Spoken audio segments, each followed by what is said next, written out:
The Count of Monte Cristo by Alexandre Dumas. Chapter 10. The King's Closet at the Tuileries. We will leave Villefort on the road to Paris, travelling, thanks to trebled fees, with all speed and passing through 2 or 3 apartments, enter at the Tuileries the little room with the arched window, so well known as having been the favourite closet of Napoleon and Louis XVIII, and now of Louis-Philippe. There, seated before a walnut table, he had brought with him from Hartwell, and to which, from one of those fancies not uncommon to great people, he was particularly attached, the King, Louis XVIII, was carelessly listening to a man of 50 or 52 years of age, with grey hair, aristocratic bearing, and exceedingly gentlemanly attire, and meanwhile making a marginal note in a volume of Griffiths's rather inaccurate but much sought-after edition of Horace, a work which was much indebted to the sagacious observations of the philosophical monarch. "You say, sir," said the King, "that I am exceedingly disquieted, sire." "Really, have you had a vision of the 7 fat kine and the 7 lean kine?" "No, sire, for that would only betoken for us 7 years of plenty and 7 years of scarcity. And with a king as full of foresight as your majesty, scarcity is not a thing to be feared. Then of what other scourge are you afraid, my dear Blacas?" "Sire, I have every reason to believe that a storm is brewing in the south." "Well, my dear Duke," replied Louis XVIII, "I think you are wrongly informed, and know positively that, on the contrary, it is very fine weather in that direction." Man of ability as he was, Louis XVIII liked a pleasant jest. "Sire," continued Monsieur de Blacas, "if it only be to reassure a faithful servant, will your majesty send into Languedoc, Provence, and Dauphine trusty men who will bring you back a faithful report as to the feeling in these 3 provinces?" "Caninus sordis," replied the King, continuing the annotations in his Horace. "Sire," replied the courtier, laughing in order that he might seem to comprehend the quotation, "your majesty may be perfectly right in relying on the good feeling of France, but I fear I am not altogether wrong in dreading some desperate attempt." "By whom?" "By Bonaparte, or at least by his adherents." "My dear Blacas," said the King, "you, with your alarms, prevent me from working." "And you, sire, prevent me from sleeping, with your security." "Wait, my dear sir, wait a moment, for I have such a delightful note on the pastor quum traheret. Wait, and I will listen to you afterwards." There was a brief pause, during which Louis XVIII wrote, in a hand as small as possible, another note on the margin of his Horace, and then, looking at the Duke with the air of a man who thinks he has an idea of his own, while he is only commenting upon the idea of another, said, "Go on, my dear Duke, go on, I listen." "Sire," said Blacas, who had for a moment the hope of sacrificing Villefort to his own profit, "I am compelled to tell you that these are not mere rumours destitute of foundation, which thus disquiet me, but a serious-minded man, deserving all my confidence, and charged by me to watch over the south," the Duke hesitated as he pronounced these words, "has arrived by post to tell me that a great peril threatens the king, and so I hasten to you, sire." "Mala ducis avi domum," continued Louis XVIII, still annotating. "Does your majesty wish me to drop the subject?" "By no means, my dear Duke, but just stretch out your hand." "Which?" "Whichever you please, there to the left." "Here, sire." "I tell you the left, and you are looking to the right. I mean on my left. Yes, there. You will find yesterday's report of the Minister of Police, but here is Mr. d'André himself, and Monsieur d'Andre, announced by the chamberlain-in-waiting, entered. "Come in," said Louis XVIII, with repressed smile. "Come in, Baron, and tell the Duke all you know, the latest news of Monsieur de Bonaparte. Do not conceal anything, however serious. Let us see, the island of Elba is a volcano, and we may expect to have issuing thence flaming and bristling warbella, horrida bella." Monsieur d'Andre leaned very respectfully on the back of a chair with his two hands and said, "Has your Majesty perused yesterday's report?" Yes, but tell the Duke himself, who cannot find anything, what the report contains. Give him the particulars of what the usurper is doing in his islet." "Monsieur," said the Baron to the Duke, "all the servants of His Majesty must approve of the latest intelligence which we have from the island of Elba. Bonaparte." Monsieur d'Andre looked at Louis XVIII, who, employed in writing a note, did not even raise his head. "Bonaparte," continued the Baron, "is mortally wearied and passes all days in watching his miners at work at Porto Longone." "And scratches himself for amusement," added the king. "Scratches himself?" inquired the Duke. "What does your Majesty mean?" "Yes, indeed, my dear Duke. Did you forget that this great man, this hero, this demigod, is attacked with a malady of the skin, which worries him to death, a prurigo? And moreover, my dear Duke," continued the Minister of Police, "we are almost assured that in a very short time the usurper will be insane." "Insane?" "Raving mad. His head becomes weaker. Sometimes he weeps bitterly, sometimes laughs boisterously.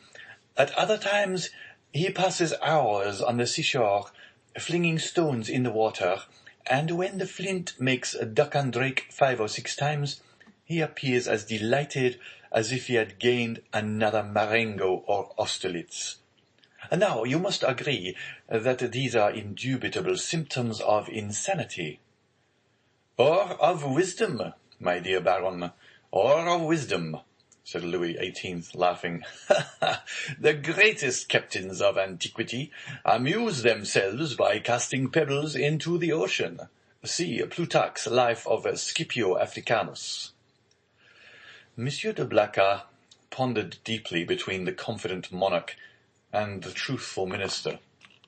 Villefort, who did not choose to reveal the whole secret, lest another should reap all the benefit of the disclosure, had yet communicated enough to cause him the greatest uneasiness. "Well, d'Andre," said Louis XVIII, "Blacas is not yet convinced. Let us proceed, therefore, to the usurper's conversion." The Minister of Police bowed. "The usurper's conversion?" murmured the Duke, looking at the king, and d'Andre, who spoke alternatively like Virgil shepherds. "The usurper converted?" "Decidedly, my dear Duke." "In what way converted?" "To good principles. Tell him all about it, Baron." "Why, this is the way of it," said the minister, with the gravest air in the world. "Napoleon lately had a review, and as 2 or 3 of his old veterans expressed a desire to return to France, he gave them their dismissal and exhorted them to serve the good king. These were his own words. Of that I am certain." "Well, Blacas, what think you of this?" inquired the king triumphantly, and pausing for a moment from the voluminous scholiast before him. "I say, sire, that the Minister of Police is greatly deceived, or I am, and as it is impossible it can be the Minister of Police, as he has the guardianship of the safety and honor of your Majesty, it is probable that I am in error. However, sire, if I might advise, your Majesty will interrogate the person of whom I spoke to you, and I will urge your Majesty to do him this honor." "Most willingly, Duke. Under your auspices I will receive any person you please. but you must not expect me to be too confiding. Baron, have you any report more recent than this dated the 20th of February? This is the 4th of March. No, sire, but I am hourly expecting one. It may have arrived since I left my office. Go thither, and if there be none, well, continued Louis XVIII, make one. That is the usual way, is it not? And the king laughed facetiously. Oh, sire, replied the minister, we have no occasion to invent any. Every day our desks are loaded with most circumstantial denunciations, coming from hosts of people who hope for some return for services which they seek to render, but cannot. They trust to fortune and rely upon some unexpected event in some way to justify their predictions. Well, sir, go, said Louis XVIII, and remember that I am waiting for you. I will but go and return, sire. I shall be back in 10 minutes. And I, sire, said Monsieur de Blacas, will go and find my messenger. Wait, sir, wait, said Louis XVIII. Really, Monsieur de Blacas, I must change your armorial bearings. I will give you an eagle with outstretched wings, holding in its claws a prey which tries in vain to escape, and bearing this device, tenax. Sire, I listen, said de Blacas, biting his nails with impatience. I wish to consult you on this passage. Molli fugiens anhelitu. You know it refers to a stag flying from a wolf. Are you not a sportsman and a great wolf hunter? Well then, what do you think of the Molli anhelitu? Admirable, sire. But my messenger is like the stag you refer to, for he has posted 220 leagues in scarcely 3 days. Which is undergoing a great fatigue and anxiety, my dear Duke, when we have a telegraph which transmits messages in 3 or 4 hours, and that without getting in the least out of breath. Oh, sire, you recompense but badly this poor young man, who has come so far, and with so much ardour, to give your majesty useful information, if only for the sake of Monsieur de Salvieux, who recommends him to me. I entreat your majesty to receive him graciously. Monsieur de Salvieux, my brother's chamberlain. Yes, sire. He is at Marseille, and writes me thence. Does he speak to you of this conspiracy? No, but strongly recommends Monsieur de Villefort, and begs me to present him to your majesty. Monsieur de Villefort, cried the king. Is the messenger's name Monsieur de Villefort? Yes, sire. And he comes from Marseille? In person. Why did you not mention his name at once? Replied the king, betraying some uneasiness. Sire, I thought his name was unknown to your majesty. No, Blacas. He is a man of strong and elevated understanding, ambitious too, and pardieu, you know his father's name? His father? Yes, Noirtier. Noirtier the Girondin? Noirtier the senator? He himself. And your majesty has employed the son of such a man? Blacas, my friend, you have but limited comprehension. I told you Villefort was ambitious, and to attain his ambition, Villefort would sacrifice everything, even his father. Then, sire, may I present him? This instant, Duke. Where is he? Waiting below, in my carriage. Seek him at once. I hasten to do so. The Duke left the royal presence with the speed of a young man. His really sincere royalism made him youthful again. Louis XVIII remained alone, and turning his eyes on his half-opened Horace, muttered, Justum et tanacem propositi virum. Monsieur de Blacas returned as speedily as he had departed, but in the antechamber he was forced to appeal to the king's authority. Villefort's dusty garb His costume, which was not of courtly cut, excited the susceptibility of Monsieur de Breze, who was all astonishment at finding that this young man had the audacity to enter before the king in such attire. The Duke, however, overcame all difficulties with a word, His Majesty's order, and in spite of the protestations which the master of ceremonies made for the honour of his office and principles, Villefort was introduced. The king was seated in the same place where the Duke had left him. On opening the door, Villefort found himself facing him, and the young magistrate's first impulse was to pause. "Come in, Monsieur de Villefort," said the king. "Come in."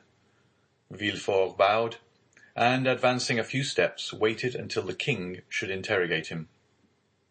"Monsieur de Villefort," said Louis XVIII, "the Duke de Blacas assures me you have some interesting information to communicate."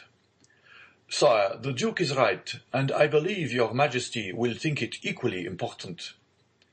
"In the first place, and before everything else, sir, is the news as bad, in your opinion, as I am asked to believe?" "Sire, I believe it to be most urgent, but I hope, for the speed I have used, that it is not irreparable." "Speak as fully as you please, sir," said the king, who began to give way to the emotion which had showed itself in Blacas's face, and affected Villefort's voice. "Speak, sir, and pray begin at the beginning. I like order in everything."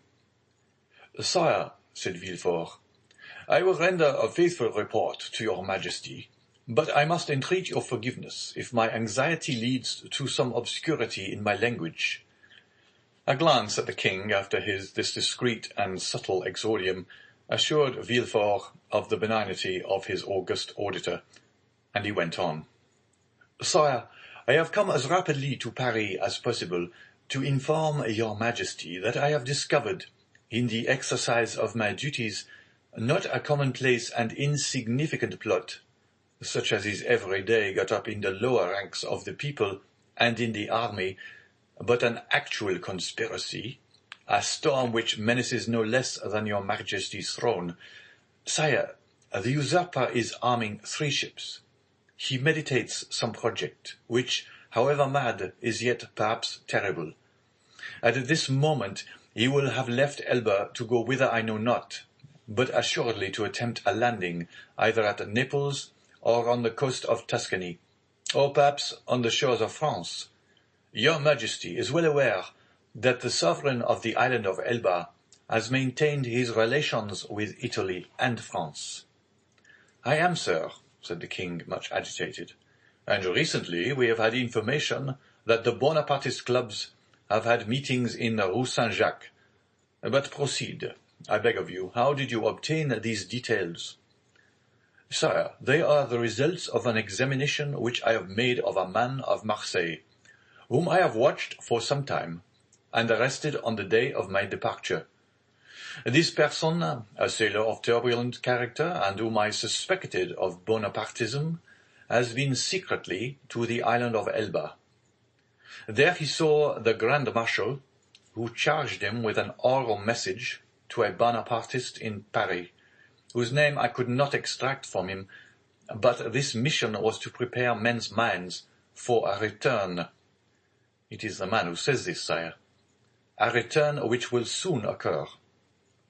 "And where is this man?" "In prison, sire." "And the matter seems serious to you?" "So serious, sire, that when the circumstance surprised me in the midst of a family festival, on the very day of my betrothal, I left my bride and friends, postponing everything, that I might hasten to lay at your Majesty's feet the fears which impressed me, and the assurance of my devotion."